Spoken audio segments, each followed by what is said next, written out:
Hello everybody and welcome back to Turning Tuesday.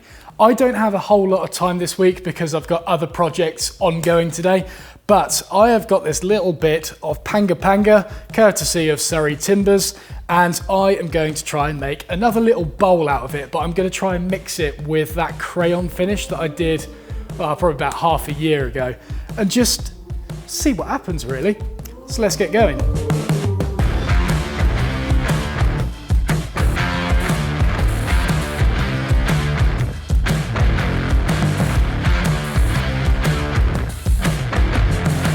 Now Pango looks incredibly similar to Wenge. I mean, it might even be the same tree, just a different name for it. I could check, but I can't be asked. Like some people call poplar tulip wood and tulip wood poplar. You know, there's different names for the same tree sometimes. It depends on where you're from and all that. It looks like Wenge, but it's called Pango. Let's cut this thing round.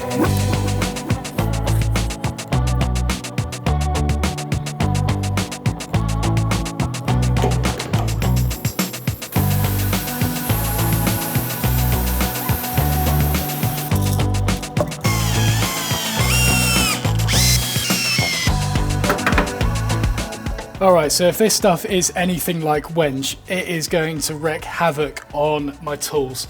Wenge is, I can't remember what's in it, I think it's silica or something like that. Or am I being stupid in saying that? I feel like I might be.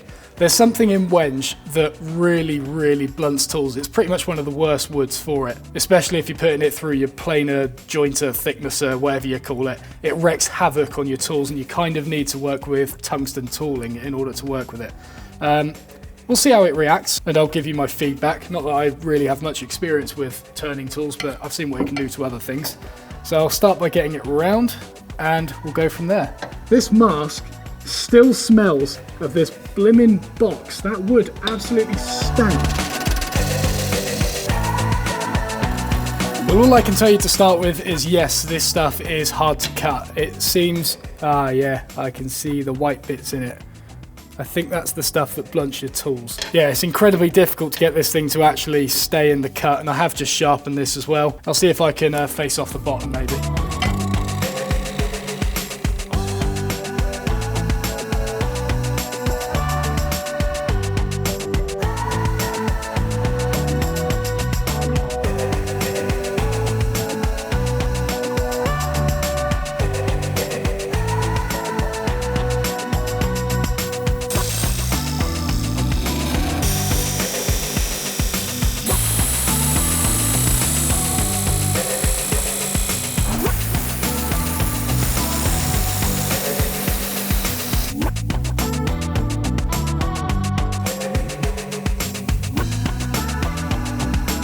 Yep, that was very difficult to get to that stage. Absolutely rock solid. I had to resort to using scrapers to shape most of it because I just couldn't get it cut with the bowl gouge at all. Probably mainly my technique, but there we go. I'm going to flip this round and hope that I've made this large enough to fit the dovetail jaws this time. Oh no. Lesson for Matt in the future, remember to pilot the screw holes before putting them in. I managed to get one out. 1, 2, 3, 4, 5 have snapped and are now stuck in the wood.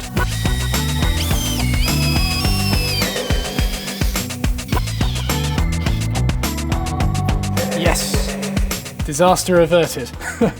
I'm not quite sure how deep those drill holes go, but I guess it's an incentive to make those walls nice and thin again. So I've freshly sharpened the bowl gouge because I'm not working on end grain as much anymore. It's mainly going to be face grain I'm cutting into, so hopefully this edge should have a bit more of a effect this time. Let's see what happens.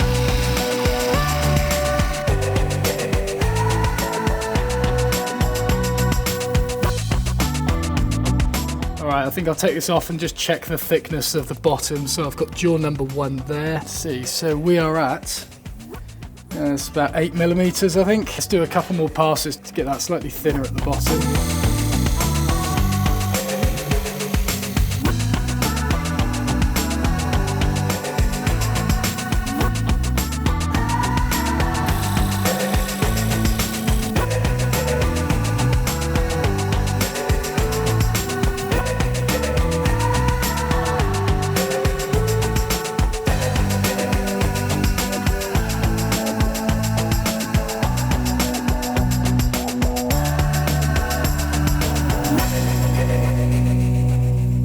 All right, so I've got the concoction of ingredients ready. So currently this bowl, it's sanded to 240 grit and is finished in a layer of tung oil. The tung oil hasn't had time to dry properly, but this is mainly going to be a experimental piece. So here I'm going to melt some crayons in a bain-marie sort of thing. And I've opted for blue for this to just try and get some funky contrast from the orangey brown color that this wood is. And I have done a separate video on this whole process of melting the crayons and the other ingredient. I'm not going to disclose what it is, so then you have to go and watch the video. Yeah, there is a video to this, so you can watch it afterwards. Link is in the description. Although I must say it works a lot better with a metal pot last time rather than plastic. All right, so we've got the concoction hardening up there.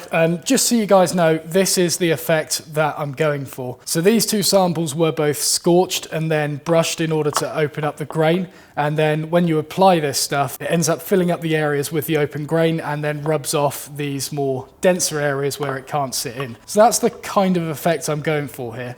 This Pango is not as open grain as this stuff because it has been scorched, but it does look quite porous on the end grain. So I think it's going to end up looking quite spotty in a way. How's this looking? Still at liquid form. I might actually try and apply it like that, because I didn't do that in the video, and we'll see what it does. Now, my original idea was to just do the outside of it in this stuff, but to be honest, I think it's going to be so messy that I'll just end up doing the whole thing. I'll try and keep it to the outside though.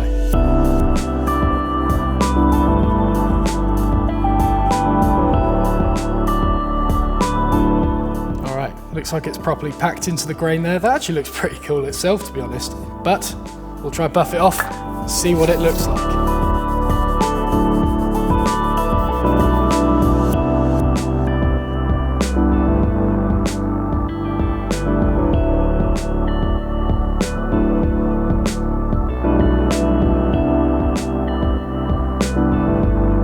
There we go. That looks absolutely incredible. I'm really happy with how that turned out.